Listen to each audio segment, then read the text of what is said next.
payroll and HR. So if I understand correctly, Yeah. you shut down the part of the business that had the most traction, Yes. but was potentially going to be the most difficult to scale, Yes. and said this one doesn't have as much traction, but it's easiest. One of the products that we do is payroll for remote teams, for example. We started it in 2022, but I think we would have started it in 2020. That has been the hardest bit for me in building this business, because key for me is that still people understanding why we are doing this. Are people here? Are people joining us because they believe in our mission? Are people joining us because they believe that this business can become a very, very big business? Hi there, my name is Timi, and you're welcome to another episode of Founders Connect. On this show, we tell the stories of African innovators and operators who are building fantastic companies and scaling across the continent. On today's episode, Paul is going to tell us all about, starting his company, why he started it, what he did before, all the risks that he has taken, and how expansion and raising capital has not been so hard for him. Very unique story. I hope you stay and watch this video to the end.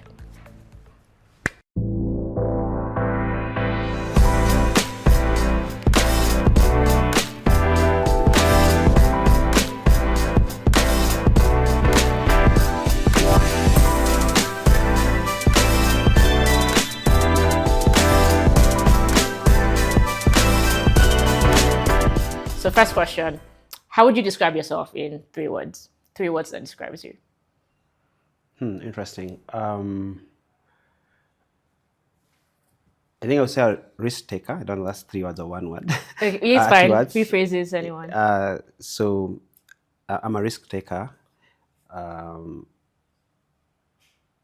have a lot of faith, and I'm courageous. Okay, so risk taker, have a lot of faith and courageous. Yeah. When you say faith, do you mean like spirituality or just like hope and? I'll say, okay, I'm not really spiritual, but I'm a Christian. When I say faith, I mean believing in things that I do, even when they are not very clear. I try to actually believe that they can actually work. So I have faith in the things that I do, yeah. Makes sense. Yeah. And in what ways has you being a risk taker shown up in your life? Yeah, so I think that's a good one. So I think it's mostly in business. So before I started what I do today, it's a long story, is that I left my job and I had 6 months of runway as a family. I had a very young family, had a wife.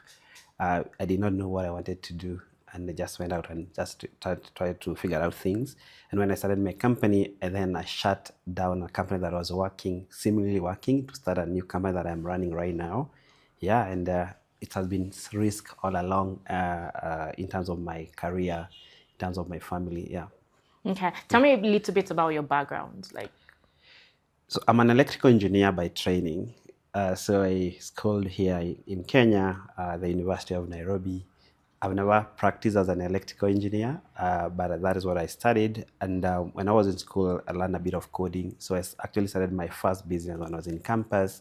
It was a funny one. I'd built what we were calling LinkedIn for politicians. So the idea was like having a portal where we could profile everybody who was vying for various posts in Kenya, and then people would go there, see what they want to do, and then they'll probably vote them for what they believe in. I did that when I was in school. Of course, I dropped for 1 year. Again, another risk that I took. So dropped from campus for 1 year to run this business.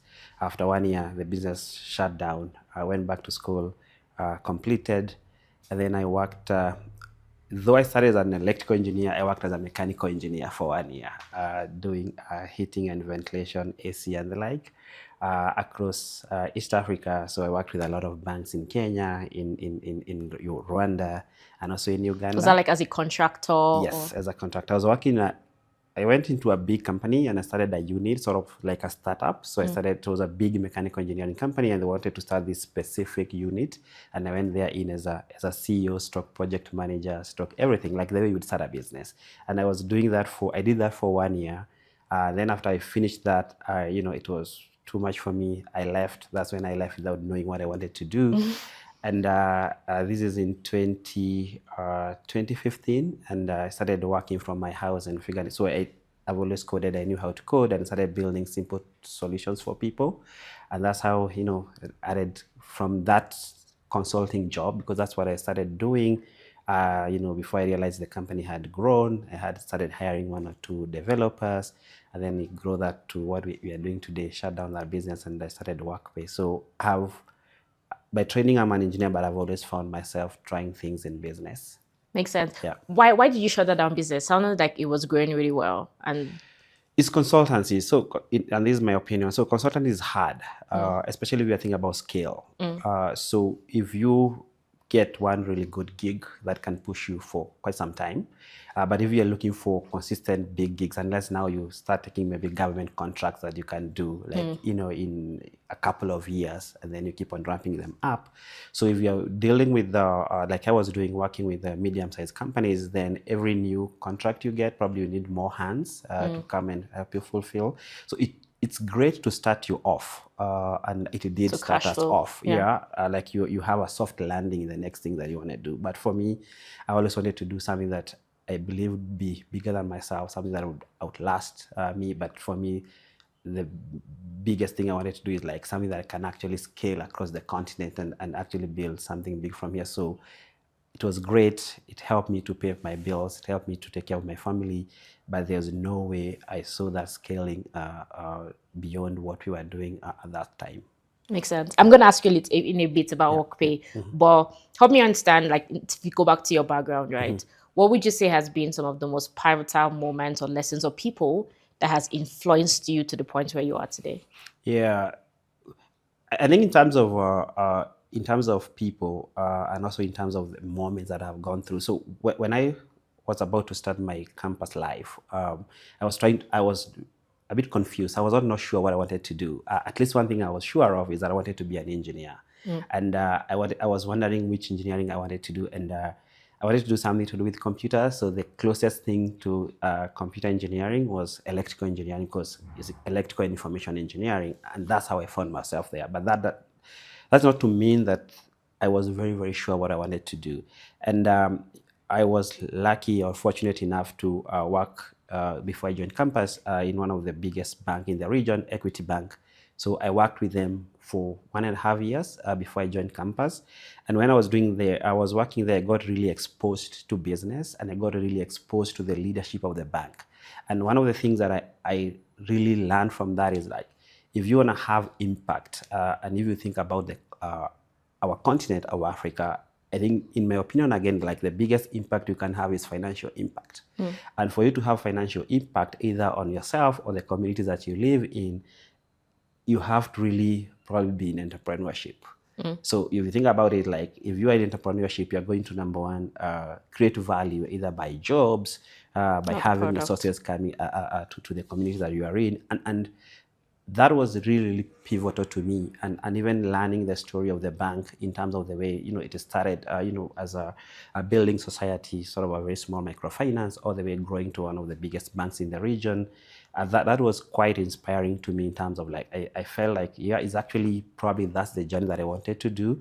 But the thing is that, especially when you come to backgrounds where people really believe that school journey is what you want to follow for you to be successful. So for me, I actually went through school because I wanted to sort of achieve that obligation that I have gone through school. Yeah. I honestly really struggled in campus. That was the very first time I struggled in school. Like, I've always had it very easy all through my school life. But in campus, I struggled, not because the things that we were doing were not great, but I was a bit of disinterested. I was just going through. So that particular moment, and then when I started my first company when I was in campus, again, quite young. How old were you then? How old was I? Because I started this when I was in my third year. This was which year? This was in 20... I forget. So, but it was quite early because engineering here in Kenya goes for 5 years. So I was like halfway through the school. And when I started that, is that I was working with politicians. Like, politicians were my customers. Like, that's probably one of the hardest customer group you could work with. And then, so working with that group also really shaped how I thought about business, how I thought about processes, how I thought about customers. Like one of the reasons why the business did not, succeed is that we pegged it on an election that we had in Kenya. So after the election was done, we did not think about how do we scale beyond that? How do we actually make money from these people? And then, of course, also the group of the customer that we are going for was probably not that great. So that also shaped me in terms of how I have thought about my future business. So I've always thought about who am I selling to? What am I selling? And Is how it will you like, scale? can you scale it? Can you future-proof it? So that's how I've always thought about it. So the opportunity I had to work in a bank quite young, and then the opportunity of starting my very first business when I was still in campus, I think that really shaped the way I think about business today. That makes sense. Yeah. So how did Workpay start? Obviously, we've talked already around you were running consulting business and you realized, no, I want to do something that is more scalable and can, that I can scale in terms of like revenue users also across the continent. But what was day zero? Like, how did the idea for this is the exact, I want to build in HR, not, any other industry, for instance? Yeah, it was actually quite interesting. So when you're doing consulting, let me say IT consulting or software consulting, you become like the IT department of your customers. So you're the people that they come to when they are trying to figure out things. So what you would do is that we would come to you as a customer, and maybe you are building what? Maybe a solution around your accounting, for example. Then we'll do that job for you. Then tomorrow we're like, can this thing do this extra thing? Can you also do this extra thing? And then we kept on having this kind of conversation with our customers. So we were consulting, software consulting. So we were doing things around microfinance, like core banking solution for microfinances, any kind of software that you think businesses would need to do, because when you're consulting, you're getting what the customer needs, then you build for them. So when we are doing that, we sort of kept on having a certain theme in terms of the things that customers were asking us to build for them. And then what we had from the customers, again, which was not correct, is that we had that they needed a tool to sort of unify their businesses. So our first tab was like, we are going to build an ERP. So that's where we started. And we built what we're calling a simple business operating tool. It was called TOSA Plus. And what that meant is like we had a tool that had accounting, HR, payroll, CRM, and even some project management tool. So we built that as an internal tool. And by then, this was not like really a company as you may say Workpay is today. This was just a tool that we are trying to build in our consulting business. We're still doing the consulting business by then.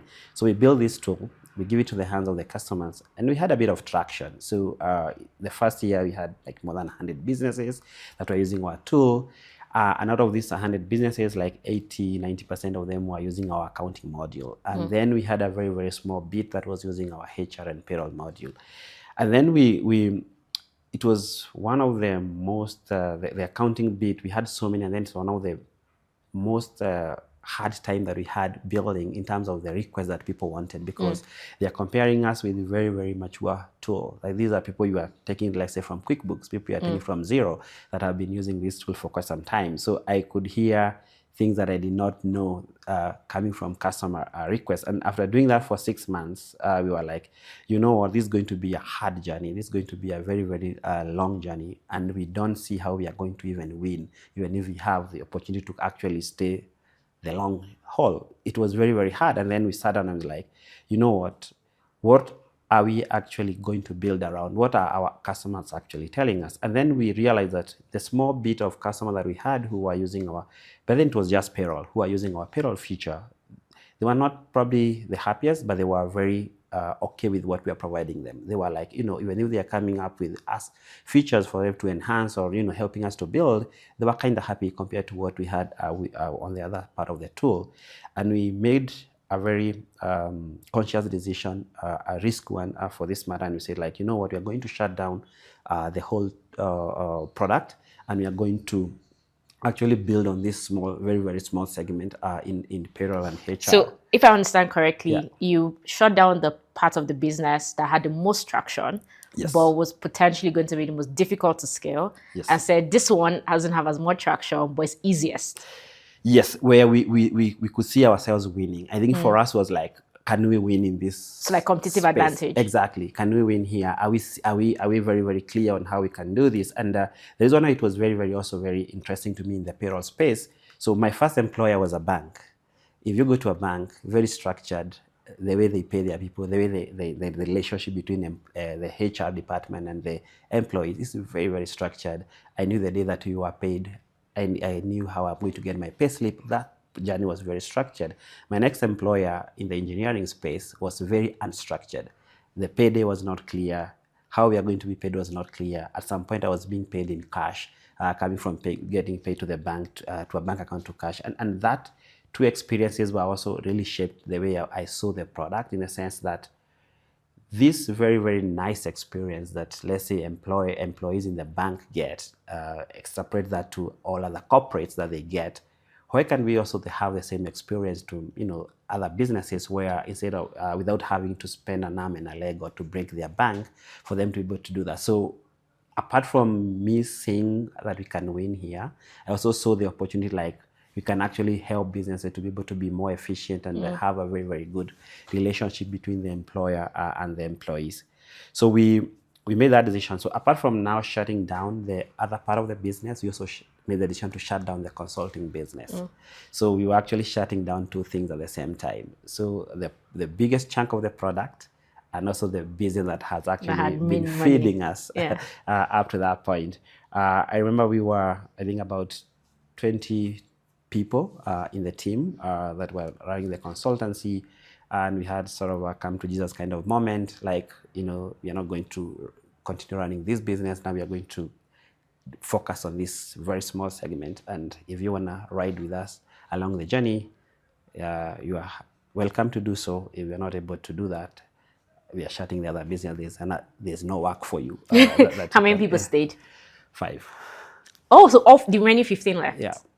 So we had 5, and the 5 sort of formed the founding team for Workpay. Are they still in Workpay today?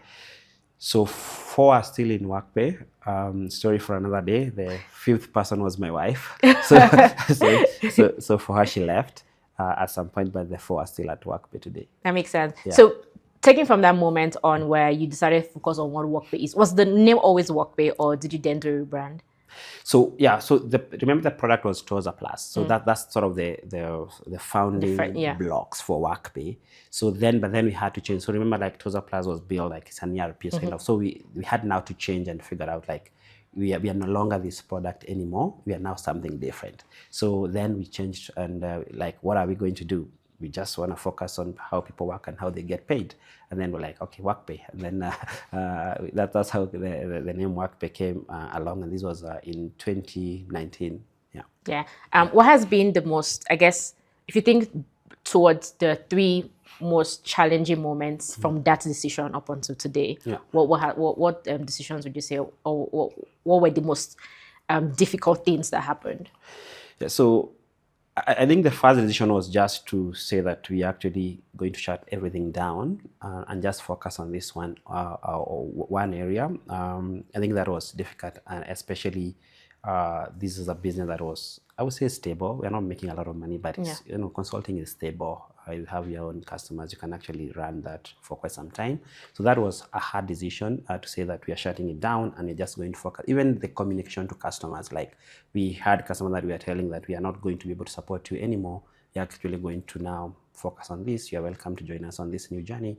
But unfortunately, so, like, even figuring out how to transition them, because we had to do that. So that was hard. I think the next one now was to figure out how do we fund the business. Of course, we had money that we had made from the other business, but clearly this was going to run out after some time. So that has been a struggle. Even maybe most founders would say in the continent. But then also the other part has been now, as you continue scaling, as the business scales, so many things scale with you, including problems. So they scale with you as you continue. And then now, 5 people, we could sit around the table, say, this is the direction that we are going. All of us agree. If you have a question, you ask, and we're so aligned. Right now, more than 100 people. So you have to figure out how do we get aligned along. From myself to the last person who joined us, maybe the last few weeks. How do you ensure that alignment is still there. I think that's a problem that you start figuring out when you now scale the team. Yeah.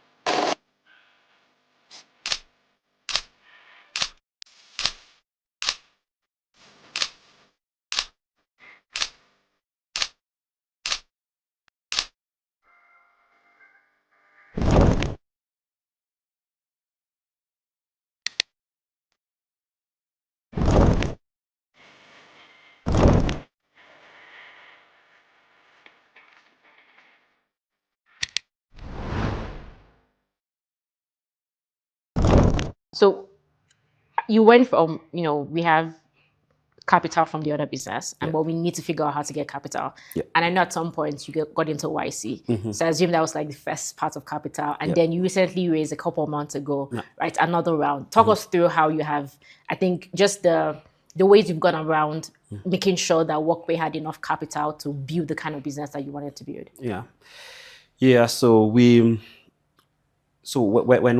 our first round of, actually YC was not our first investor. So we had angels who invested before YC, and that helped us a bit in terms of figuring out things, and probably that gave us the confidence to sort of even shut down the other businesses. But YC was for us, in terms of fundraising, probably the most important or pivotal moment from a fundraising perspective. We did not know anybody at YC. We were not recommended by anybody, no referrals. I usually tell people we did not even know, the people at YC. At some point, we had an interview with one of the top guys there, and then we were checking them later, and like, oh gosh, who is this guy? So, and that probably helped us in terms of we were going there very naive, very authentic, very genuine in what we are trying to build. Is like, do we get in or not? We're not building for them. If we get in, it's great because they give us, that boost. But it's still, we don't get in, it's still part of, the journey. And so we went. I remember this was in. So we flipped the business in June 2019. We did the application in September, October 2019. We got the invite in December. We went to IC, got accepted. We went to IC in January. COVID came, so we had to unfortunately do the hybrid kind of thing. Unfortunately, we would have loved to do the whole thing in person because it's really amazing. Then came back to Nairobi. We raised our seed round virtually. I remember I was raising in quarantine.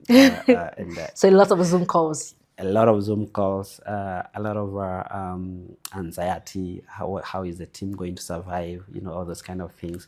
So we raised during COVID, and then that again helped us a bit to continue. And now, remember, this is a build phase now. So like actually starting from scratch. Like it's a build phase. Now we are building not just payroll. We are now looking into expanding into the whole HR suite. So like there's a lot of building that is happening there. But then also, fortunately, the business was growing. Apart from the first 2020 was tough. Remember, we have a very young group of customers, young in the sense that they have not stayed with us for long. And then COVID comes. I remember we lost probably more than half of our customers, either shutting down or reducing the employees or the employees that they had. But also on the flip side, we are also getting another nice cohort of people joining us. People now are working remotely. People cannot access their on-premise tools, so they are looking into getting into online. So that also, we are losing people on this side, but also we are getting some good, like really good number of people on the other side. Then from a growth perspective, so then this is now in 2 years ago, then we raised our pre-A. Again, this was mostly, so we have been very fortunate, like all our investors who have backed us, from including the angels, have always, backed us, followed on our journey, and then we kept on adding, few people in the subsequent rounds. Like for example, last year when we raised, the only new investors were the Norscan guys and Visa, but otherwise everybody else was our existing investors. Yeah. Yeah, that makes it really easy to kind of like just raise the next round, right? As long as I you meet your say numbers. easy.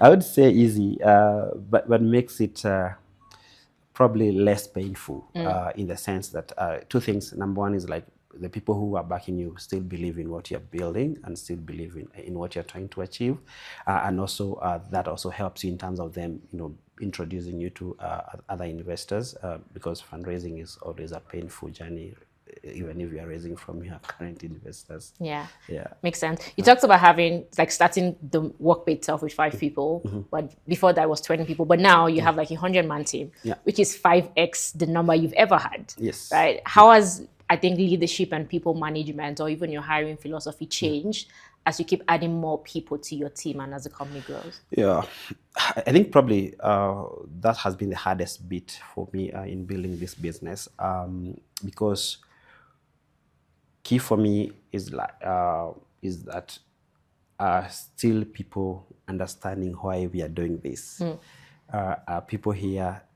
Are people joining us because they believe in our mission? Are people joining us because they believe that this business can become a very, very big business? Are we able to sell that vision to them as they join it? Are we able to sell them even when they join, to keep on, having them continue pushing? Because, what we do, it's a high intensity kind of sport, like have people to work at a very, very high intensity. So then that changes in terms of the way you think who you are hiring. Again, cannot be you, where I'm meeting my buddy, you have this role, do you know somebody who you can recommend to, who can join us, and those kind of things. Then now you start building structures.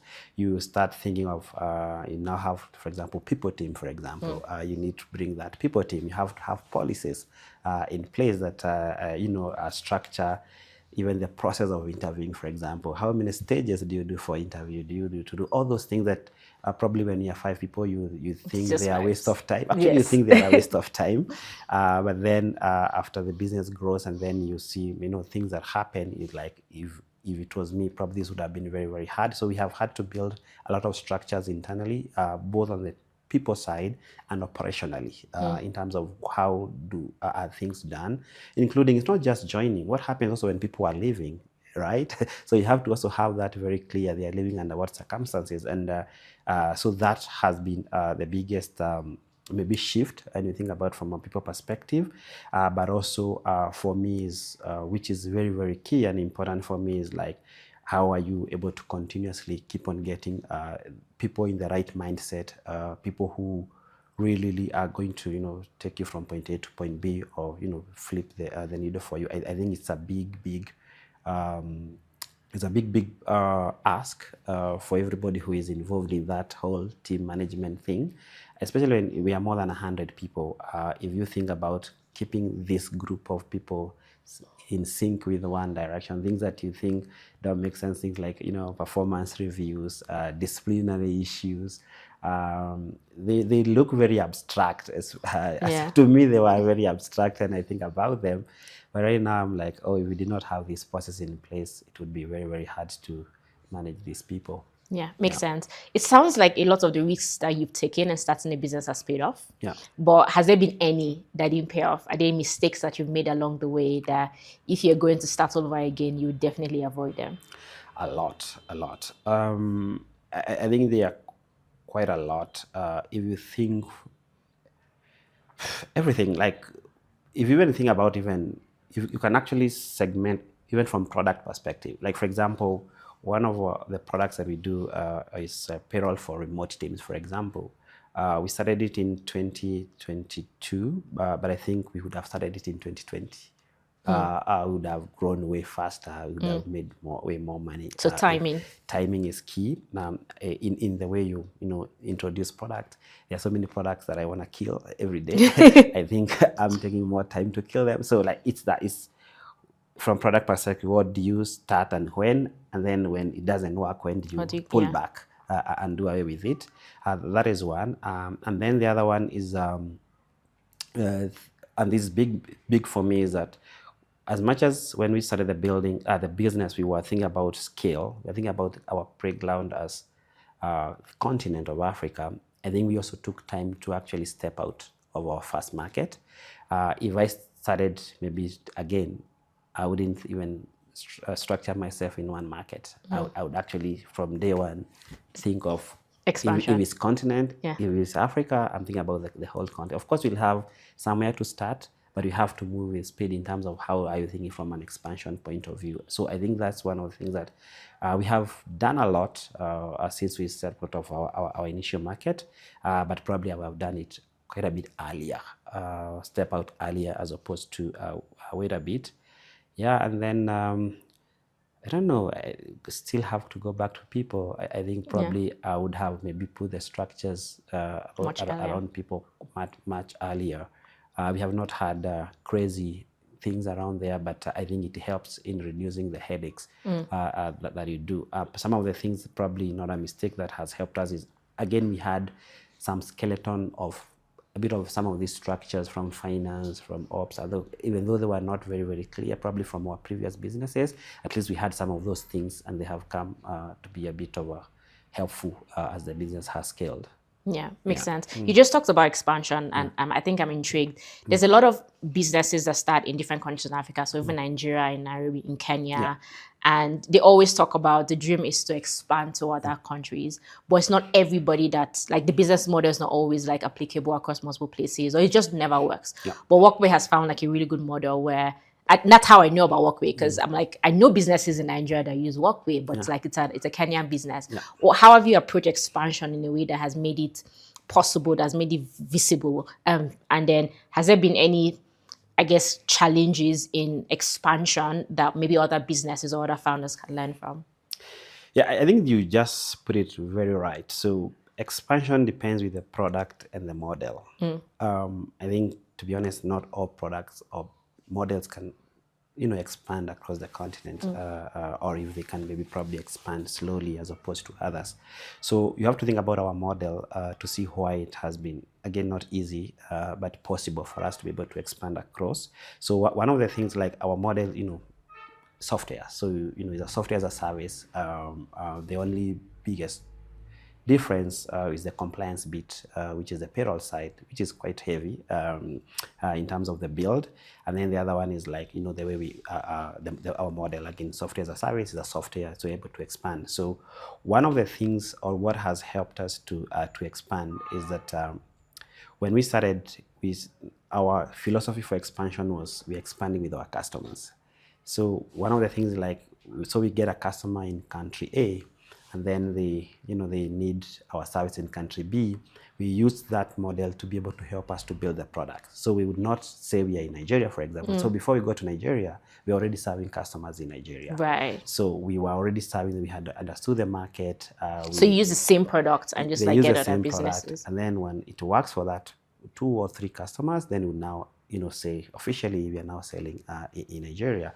And then the other one is, we serve a lot of international companies who think of, like, let's say a company in London who has employees in Kenya, Nigeria, South Africa, and the rest. That model also allows us to expand a bit. So because what that means is that for this particular customer, at a go, they give us like 5 countries. So again, without saying we are able to serve maybe customers in Uganda, just next door here, we were already serving so many customers in Uganda by extension, without having, because your clients have employees there. Even without having a salesperson or any team member in that country. So that helped us a bit in terms of expanding to other countries. That's why it is, you have to think about your product, you have to think about your model, and then you have to also be honest, like, are you able to expand to every country? And then also there are things around regulation, there are things around culture. So, like, for example, for us, you look at the things that are in your control, and the things that you need to work with other people that are outside your control. And then you think that the ones that are outside your control is that, are there infrastructures in that country that allows you to do that? For example, things that are outside of our control on our side is payments. So payroll, processing payroll, and then how do we disperse payments? Let's say I'm thinking about Nigeria, are there partners that I could work with that would allow me to, be able to do payments, in an easier manner that, is in line with, our SLA with our customers? If there's no that clear partnership or clear infrastructure that will allow me to do that, then I have to think twice about it, because it's not just what I can control. It's also there are so many dynamics that would make it very hard for you to expand in a country. And I can give you an example. For example, Francophone. For example, 2 years ago, I started thinking about Francophone Africa from an expansion point of view, and we realized quite challenging from culture, from the way we had thought about the model. Everything became a bit of a challenge. But then again, part of our product is that we have customers who have employees there that are not necessarily based in those countries. So what we are doing right now is that we are technically serving Francophone without necessarily having to go there, and that is becoming our learning platform or our learning ground, so that if tomorrow we say we are officially trying to sell to local businesses in Ivory Coast, for example, we'll have already built a lot of understanding of how things work there. But today we are serving people there without necessarily having to be there.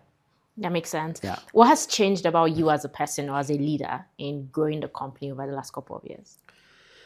Yeah. I think the biggest change is that understanding that there are things that I cannot control, and there are and aside that there are things that are actually difficult for me to do. When you start, sometimes you think you're a superstar, you think you're a Superman. You can actually sometimes when you think you can control the world around you to align to what you are trying to do. And I think that realization that there are things that are actually beyond me, there are things that I need help with, there are things that I just let them be. I think that has been a very, very big realization, especially in the last couple of years, because you realize that you cannot be again at the same place all the time. You need people to help you to be able to do that. You need to really keep on asking yourself, what am I actually good at?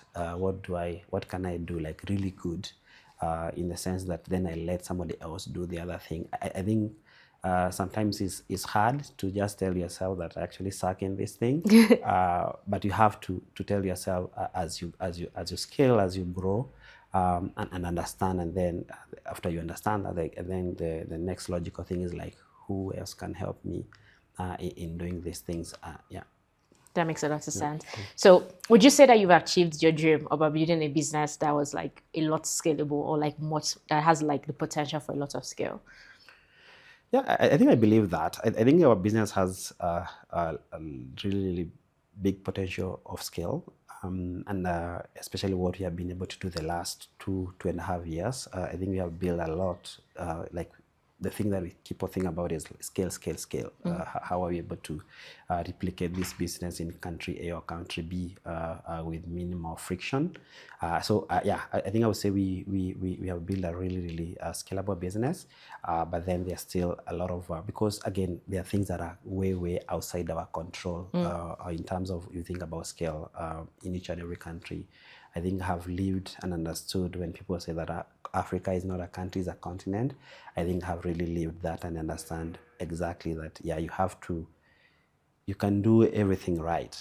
You can do all the things that you think are going to help you to scale in another country. But then when you get there, you realize like, oh, it's different. It's different. It's different, Yeah. My final question. So a lot of people who watch this show is entrepreneurs, right? We have, entrepreneurs at different stages of their companies, but I think the majority are early stage founders, right? Pre-seed founders, people who want to also like start something. Yeah. So if they listen, there's a lot of lessons that you've talked about around how you think about people and structures and hiring, how you think about like expansion, even just in the concept of the kind of business that people can think about building, and how, choosing a business that scales and that you have competitive advantage versus the ones that you don't. There's a lot of lessons, right? But I always ask this question, like, after someone has watched this entire 50 minutes conversation, right? If you don't remember anything, this is the most important lesson from me, Paul, that I want to share with you, that you think could potentially make somebody else's business or idea even be much more successful than yours. What would that be? Yeah, good one. So two things. So one of them is that you need to understand that things take longer than they seem. So if you think that you can do something in 1 year, probably you need to budget for 2 years. So that's quite important.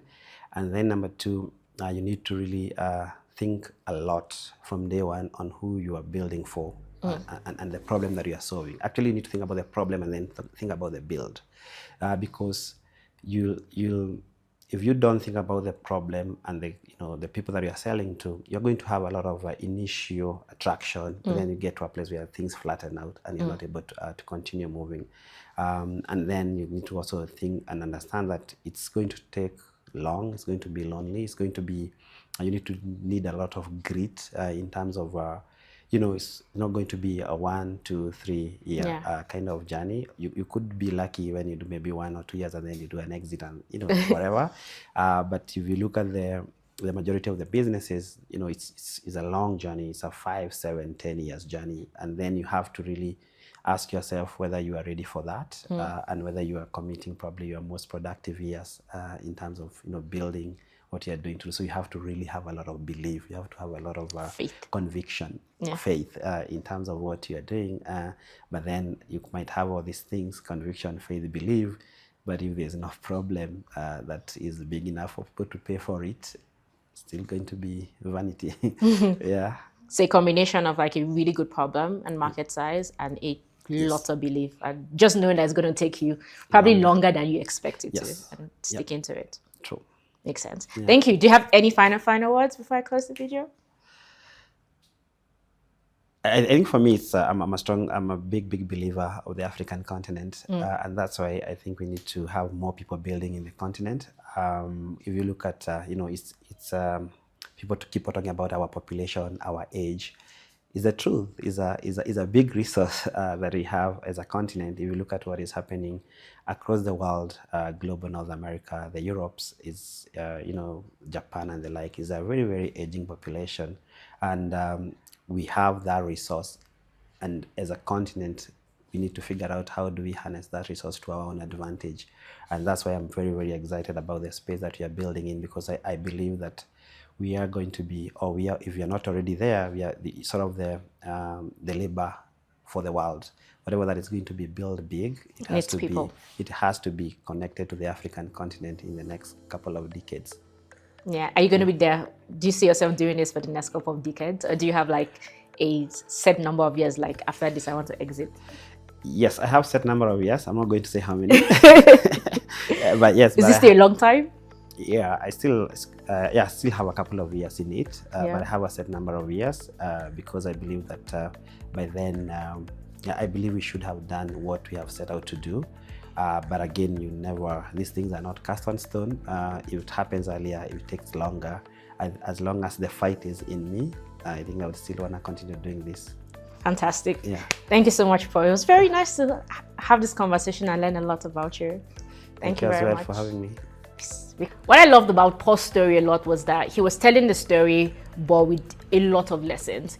He talked a lot about what expanding across Africa has looked like, and I found it very unique because the challenges that businesses will face at different points is always going to be around what kind of business it is anyway, and having to watch him kind of like tell the story in a way where he started from the get-go to say, hey, I want to be the business that is very scalable. I want to be the business that expands across the continent, and finding the feature suit or the exact pain points that gave him that model, and then obviously being able to do that across board over the last couple of years. I think it was very fascinating because it gives a really good mental model for a lot of early stage entrepreneurs. Think about where you want to get a business to and think through the idea that I have now, the solution. Is it actually going to get me there? Or is there a pivot or experiment that I need to do to actually change? And also just thinking through about the people. When we start building as early stage entrepreneurs, we just think about, let's just build a product and let's forget about the structures because it's not a company yet. But the people actually make up the company. And when you start putting those structures early, it actually just helps you become more defensible as you kind of grow. There's so many things to learn. I hope you enjoyed it and learned as much from Paul as much as I did. The only thing you can do for me now at the end of this video is to click on the subscribe button and subscribe to my YouTube channel. Also share the video, and I'll see you in the next video.